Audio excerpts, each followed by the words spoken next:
Hi guys. Okay, so we're going to be reviewing some more chapters. We have Hannah starting us off with some chapter reviews. So we left off on law number 4. So we're going to pick up on law number 6. And Hannah, whenever you're ready, go ahead. All right. Hello. Well, I'm here. I'm gonna be switching back and forth so I can look at the laws as I go through.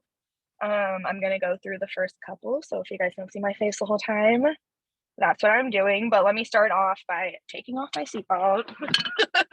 I'm not going anywhere. Let's talk about law number 6. So law number 6 is called court attention at all cost. And Sarah, in the beginning, you were kind of saying he's trying to play mind games and learn how to get what he wants, but it's not necessarily for bad. It's just to get control of power and get yourself ahead. And so some of it feels kind of conniving, doesn't it, you guys? That's kind of what you were saying. It feels like, dang, I was trying to tell it to my grandparents. I'm like, this is kind of cynical, but you know what? I think that in reality, if you keep these things in the back of your mind, they actually can really help situations come out the way that you want them to. So this one's interesting. So much depends on your court attention at all costs. It says everything is judged by its appearance. What is unseen counts for nothing. Never let yourself get lost in the crowd, then or buried in oblivion. Stand out. Be conspicuous at all costs. Make yourself a magnet of attention by appearing larger, more colorful, more mysterious than the bland and timid masses. And it was kind of interesting hearing him talk about attention, courting attention at all costs, the fact that no attention is bad attention. He's talking about bringing hype around your name, and not worrying whether it's good or bad, as long as you know what you're working towards. But it's just kind of interesting. He talks about he goes back in time and tells stories, and he's telling stories from the Athens and the Rome, and he talks about ancient Chinese emperors. So he gives examples of times in history where rulers have done this. So how different rulers, or just in general in our society, people who have power, they know how to bring hype around their name. And so I suppose when I was reading this chapter, now that I'm reading it through the lens of trying to add people into my business, or just trying to get our names out there in general, because I know that we are putting out content online, and trying to bring hype around our name. So I thought it was kind of an interesting spin on it. In one of the later chapters, he talks about the fact that power is the ability to make people do what you want them to do without you having to tell them what to do. I want to say that again, you guys. Hear this. Power is the ability to make people do what you want them to do without you forcing or telling them exactly what they have to do.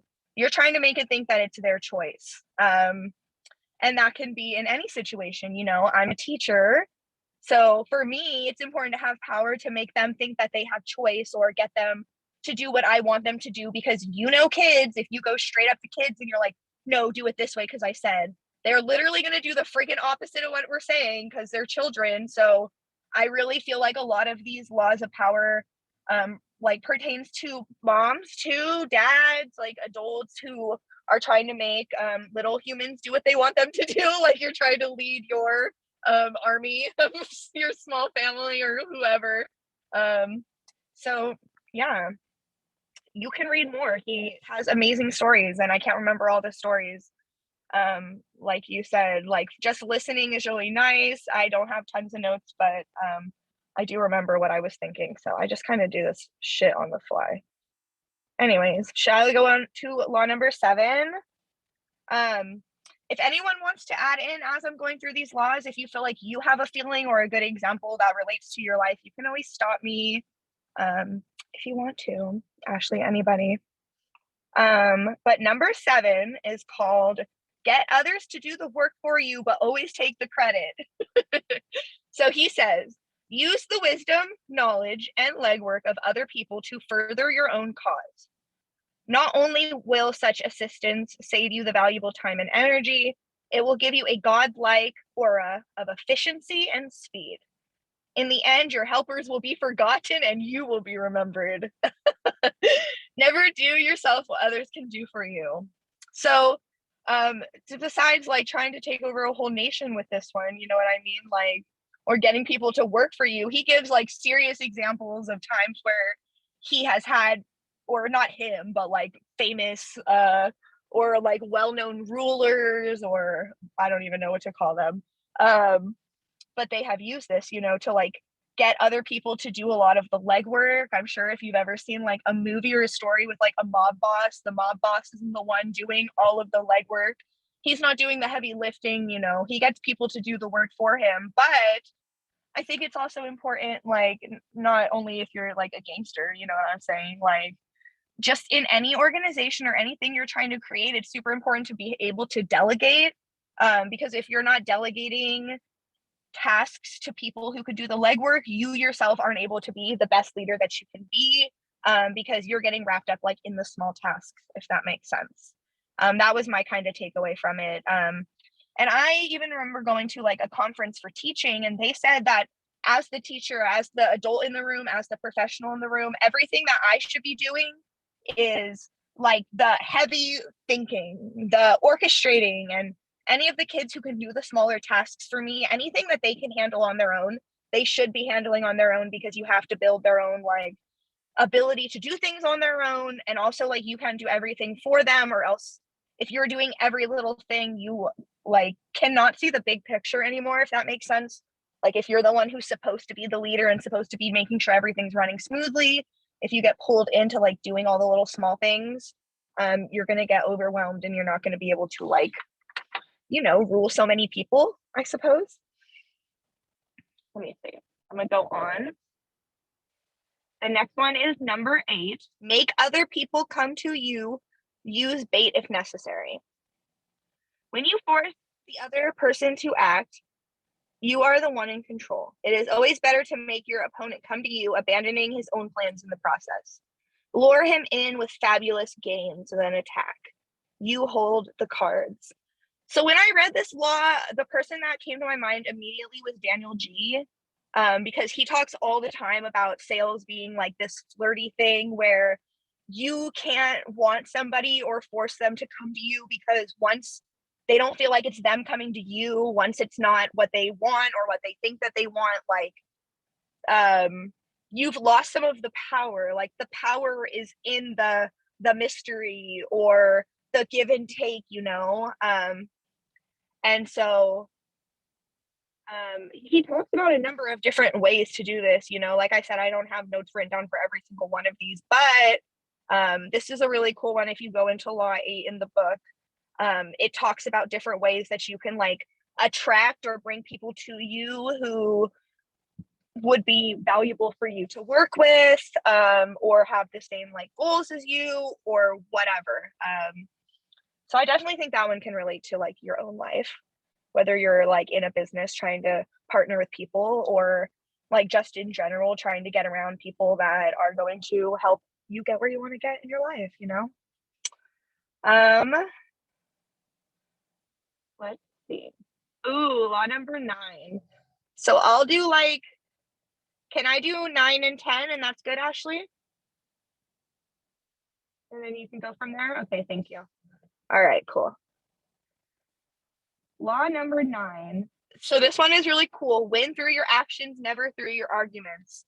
And I actually do remember a story from this one. So he was telling a story, and I don't remember, I think it was like Leonardo da Vinci was making this statue, and it was a statue of a man's body. And then like the king, he asked the king what he thought of the statue. And the king was like, oh, I like the statue, but his face looks a little weird. Like, I think the nose is a little big. And so instead of like the artist arguing with the king and them getting into it about who's right and getting into the power struggle, he like went over and positioned his body so that the king couldn't see, and he pretended to like chisel a little piece off of the nose. And then he stepped away and he's like, oh, so how's it look? Does it look better now? And he's like, oh my gosh, it looks so much better. Thank you for bringing my vision to life, whatever. So he won him over by listening to him and not arguing with him. But number 2, he did not actually do anything different to his creation, because he was the artist and he knew it was perfect the way it was. And so he said, rather by argument, you can use action to like get the result that you want to get. And I think that's really cool. I think that it's so important that actions speak louder than words in so many different aspects. I think, hold on, I didn't read what he said about it, but he said that any momentary triumph you think you have gained through argument is really a pyrrhic victory. Sorry, I don't know what that word means. It's Pyrrhic. It says the resentment and ill will you will stir up is stronger and lasts longer than any momentary change of opinion. So I think that this is interesting when it comes to like talking to people about this business. So many of us want to defend ourselves and argue what some people would perceive as argue, because we're like, oh no, but we know this is true. Like, you need to look at this. But then they talk about there's other ways to go about it, because if you do cause resentment or cause an awkward feeling, that feeling that you've created will feel stronger than any true information you then give that person, if that makes sense. Like the emotions become stronger than the facts. So rather than even getting into it, like avoiding it and finding another way just to show, maybe you actually get an opportunity to get something in someone's hands, and don't even bother yet. You pick and choose your battles, I suppose, in a way. That was just like my little takeaway, but he definitely goes way deeper into all these chapters, so I could never translate everything that he's saying for sure. And then the last one that I'm going to talk about before I give it back to Ashley is infection. Avoid the unhappy and the unlucky. Seriously, talking about how important it is to remove people from your life who are draining you of the happiness. Wow, we've all had that person in our lives. You can die from someone else's misery. Emotional states are as infectious as diseases. You may feel that you are helping the drowning man, but you are only precipitating your own disaster. The unfortunate sometimes draw misfortune on themselves. They will also draw it on you. Associate with the happy and fortunate instead. So they literally talk about people who are unhappy and unlucky will suck you in. They will hook you in. These people who are manipulative, who are unhappy, and you feel like life has been hard on them. You can change them. I can speak on this because I'm speaking from my heart, because I did have someone that I loved very much and thought that I could change him. But people who are just creating their own bad luck because no matter what they say, their actions do not align, those are unhappy people. And once you recognize the red flag, that is just, there is no changing that person, at least not now. He talks about how important it is to not get yourself pulled into that. How people can waste years of their lives and get completely off track for what they had set on their lives because they get associated with the wrong people. They think that they can save the wrong people. And he gives many amazing examples. There's so many of us who can speak hope from our hearts, and hopefully we've learned from those mistakes. But I really think that's a big one. I think that who you associate yourself with is so important. And yeah, that's all I'm going to say on that one. How was that, Ashley? That was so good. Okay. Good job. All from a car? I'm obsessed. Thank you. It was from my heart, actually. But yes, I just got out of the movie theaters. Like, no, I ditched the movie early to come out and do this, and now I'm going to drive to my grandma's house while you go. And we're making it all happen here tonight. You're making it all happen. I love it. Okay. So law number 11. Learning to keep people dependent on you is the law. This one was pretty interesting because I've always been the dependent person, I felt. So to hear this, I was like, okay, way to come for me. So to maintain your independence, you must always be needed and wanted. The more you are relied on, the more freedom you have. Make people depend on you for their happiness and prosperity, and you have nothing to fear. Never teach them enough so that they can do without you. Keys to this power. The ultimate power is the power to get people to do as you wish. When you can do this without having to force people or hurt them, when they willingly grant you what you desire, then your power is literally untouchable. The best way to do this is to create a relationship of dependence. The master requires your services. He is weak or unable to function without you. You have to enmesh or like embellish yourself in his work, so that doing deeply that doing away with you. Sorry, I'm trying to focus on my kids too. I knew that was gonna happen. What's up? I'm so sorry. That doesn't sound nice. I'll take care of that when I'm done with this. Can you go sit up there? No, I need to get my mess. I will clean it up for you. You're welcome. I know. I'm sorry, babe. Okay, sorry. Once such a relationship is established, then you have the upper hand. The ultimate form of power is not independence. The completely independent man would love in a cabin in the woods, but he would have no power. The best you have hope for is that others will grow so dependent on you that you enjoy a kind of reverse independence in their need for you. That's like a reverse psychology kind of situation, you know. One way to obtain this position, possess a talent or creative skill that simply cannot be replaced. Having the appearance of specialized knowledge and skill gives you the leeway in your ability to deceive those above you into thinking that they cannot do without you. The reversal of this law, by making others depend on you, also means you are in some measure dependent on them.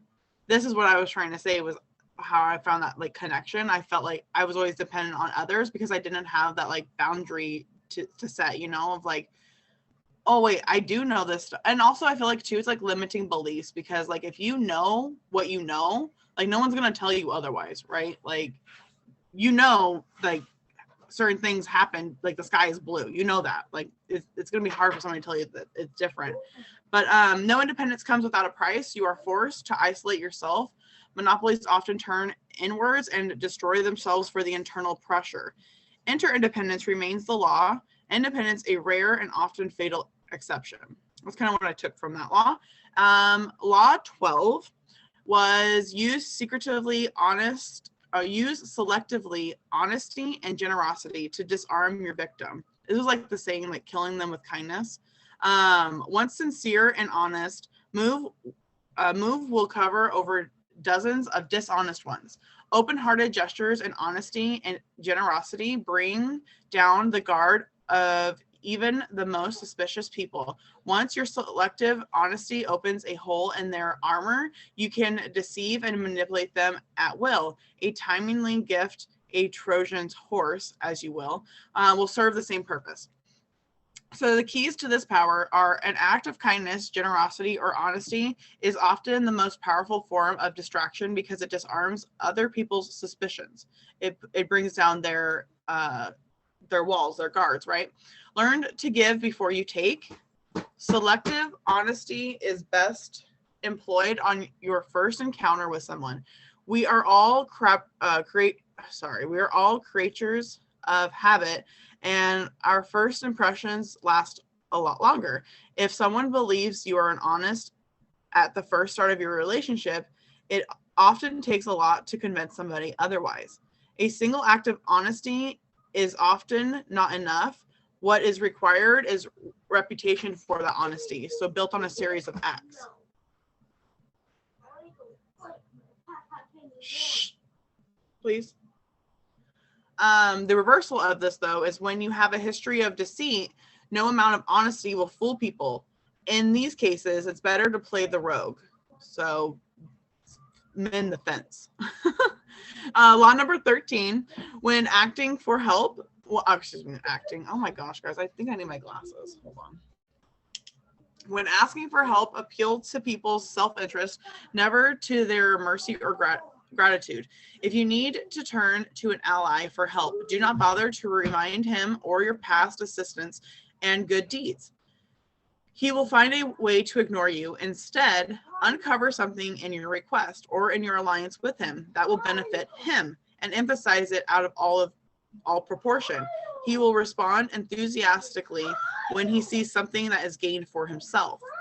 I feel like people are a lot more like, what can I get out of situations? So to have the upper hand in it, if you can show people what they're getting out of situations, it can kind of manipulate the situation to benefit you, because you know, like how car salesmen, they're like, oh no, if you get this, like, it's because you want it. Like, they try to like manipulate the words so that you believe that you wanted that and that you made that decision.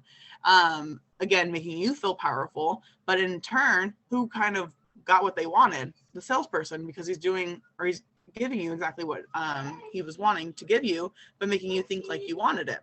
So the keys to this power, there is an art into asking for help, an art that depends on your ability to understand that the person you are dealing with and to not confuse your needs with theirs. Most people never succeed at this because they are completely trapped in their own wants and desires. They start from the assumptions that the people they are appealing to have a selfless interest is helping them. Even the most powerful person is locked inside needs of his own. And if you make no appeal to the self-interest, he merely sees you as a desperate or a waste of time. Self-interest is the lever that will move people. Train yourself to think your way inside the other person's mind, to see their needs and interests, to get rid of the screen of their own feelings and obscure the truth. The reversal of this law, some people will see an appeal to their self-interest as ugly and ignoble. Can you stop doing that? Sorry, I just saw like this huge blanket get thrown off a thing. Stop doing that, please. They prefer to exercise charity, mercy, and justice as a way of feeling superior to you. When you beg them for help, you emphasize their position and their power. They are strong enough to need nothing from you except the chance to feel superior. Don't be shy, give the opportunity, but also know where your truth lies and your interest lies. Law number 4, pose as a friend and work as a spy. This is where we're going to leave off at, so it's going to be the last one, but I liked this one. It's pretty interesting because I kind of felt like it reminded me almost like Gossip Girls in a sense, because of the way that it was like talking. I'm like, I'm not about to throw a bunch of people in there and then fish out some information, but it did have some really good things in there that I took away. So knowing about your rival is critical. Using spies to gather valuable information that will keep you a step ahead. Better still, play the spy yourself. In polite social encounters, learn to probe. Ask indirect questions to get people to reveal their weaknesses and intentions. There is no occasion that is not an opportunity for artful spying. Keys to this power. People won't tell you their thoughts, emotions, and plans. As such, you cannot predict their moves and are constantly in the dark. I really like this one because I feel like I give people just like maybe like the top layer of something, and then like if they really want to know, because they're like wanting to ask all these questions, they'll kind of get to like the bottom layer of it. But for the most part, kind of just like this like top layer kind of thing. But and I feel like that way in our business, like if you really want to know somebody's like true like reasons of why they do what they do, what their weaknesses are, what their intentions are, if they would be a good fit for the business, all of those things, I feel like this one was a really good power to understand, because it's like asking questions, right? So what was I gonna say? Oh yeah. Other keys to this power. So yeah, constantly in the dark. The trick is to find a way to probe them, to find out their secrets and hidden intentions without letting them know what you're up to. So this is again, like, you know, being their friend and like asking genuine questions, but not letting them know like, well, I'm just trying to sign you up. Because at the end of the day too, that truly can end up being a really, really good friend. And we want to know more information when we like are talking to our clients, right? So I feel like it's a good way for them to open up as well, because again, like I said, people like myself, just top layer, I'm not giving you all the other layers because you're not really that interested. You're not asking all the questions. The most common way of spying is to use other people. The method is simple, powerful, but risky. Risk being exposed or fed wrong information, period. And that's why I was saying it was like Gossip Girl. Like, I don't I don't want to hear the information through the grapevine. Like, oh, like the other day I asked my boyfriend, I'm like, hey, can you tell me a little bit about your cousin? Because I want to reach out to her, but I don't know what to reach out to her about. And when he was giving me some information, I was like, you know what? I'm just going to actually just start talking to her, and I'm going to ask the questions. I'm going to be the investigator. I'm going to figure it out. And we ended up having this long conversation. It was so good. So anyways, it is better to be the spy, pose as a friend, which secretly gathering information, kind of like what I was saying, right? Particularly practice this tactic with caution and care. If people begin to suspect you are worming secrets out of them under the banner of the conversation, they will avoid you. Emphasize friendly chatter, not valuable information, right? By pretending to bare your heart to another person, you make them more likely to reveal their own secrets. This is, again, being very vulnerable with people, and they can see that. The reversal of this is, just as you spy on other people, just be prepared that other people are spying on you. You can feed wrong information and you can understand wrong information. So just be understanding of what somebody is telling you, if you're especially going around it and not just going straight up at the throat and like being blunt with it, right?